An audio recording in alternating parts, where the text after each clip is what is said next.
कैसे हो? अरे आइल बुढ़ापा के दिनमा यही समैया में भैया जी तो हमारा संगे चला भजन करे शिवाला में दीदी हमारा संगे चला शिवाला में दीदी जी तो हमारा संगे चला हमारा संगे चला भजन करे शिवाला में हमारा संगे चला भजन करे शिवाला में बहिना जी।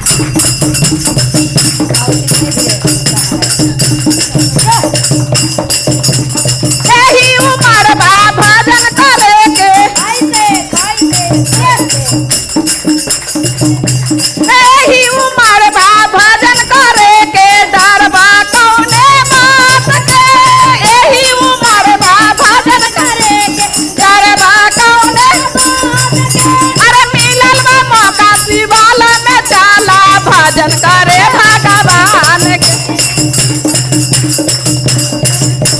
मिलल बा मौका शिवाला में चला भजन करे भगवान के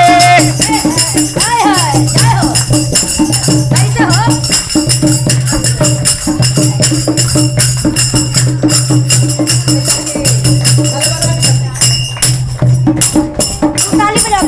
खाली तू ताली बजा। हाँ हाँ इस तरह के एकदम ताली बजाइए जोर से। अरे मिलल बा मौका शिवाला में चला भजन करे भगवान के अरे चाहे तू दारी पर बैठिया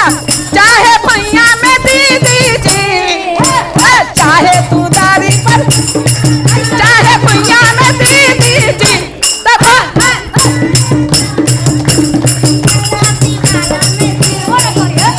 हमारा संगे चला भजन करे शिवाला में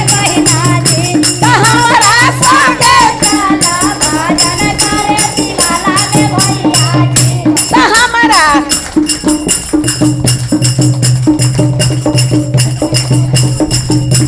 आइल बुढ़ापा के दिनमा यही समैया में आइल बुढ़ापा के दिनमा यही समैया में तो हमारा संगे चला भजन करे तो हमारा संगे चला भजन करे तो हमारा संगे चला भजन करे शिवाला में बहिना जी तो हमारा भजन करे शिवाला में भैया जी हमारा संगे चला भजन करे शिवाला में बहिना जी। अरे यही उम्र बा भजन करे के डरबा कौने बात के यही उम्र बा भजन करे के डरबा कौने अरे मिलल बा मौका शिवाला में चला भजन करे भगवान मिलल बा मौका शिवाला में चला भजन करे भगवान अरे चाहे तू दारी पर बैठिया चाहे भुइया में दीदी जी अरे चाहे तू दारी पर बैठिया चाहे भुइया में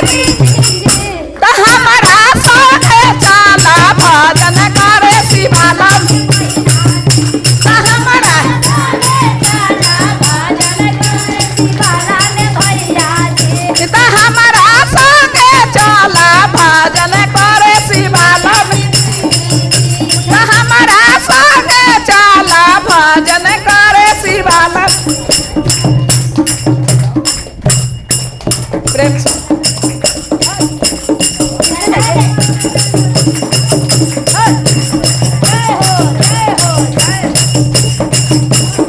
अरे मिलल बा मौका शिवाला में चला भजन करे भगवान के मिलल बा मौका चला भजन करे भगवान के अरे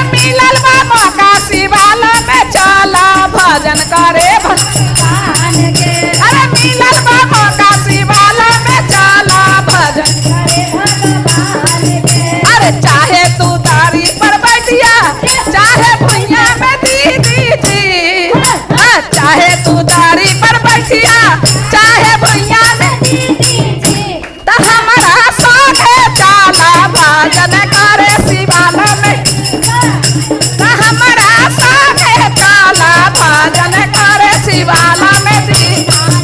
तो हमारा संगे चाला भजन करे शिवाला में चाची जी। शंकर भगवान पान की जय।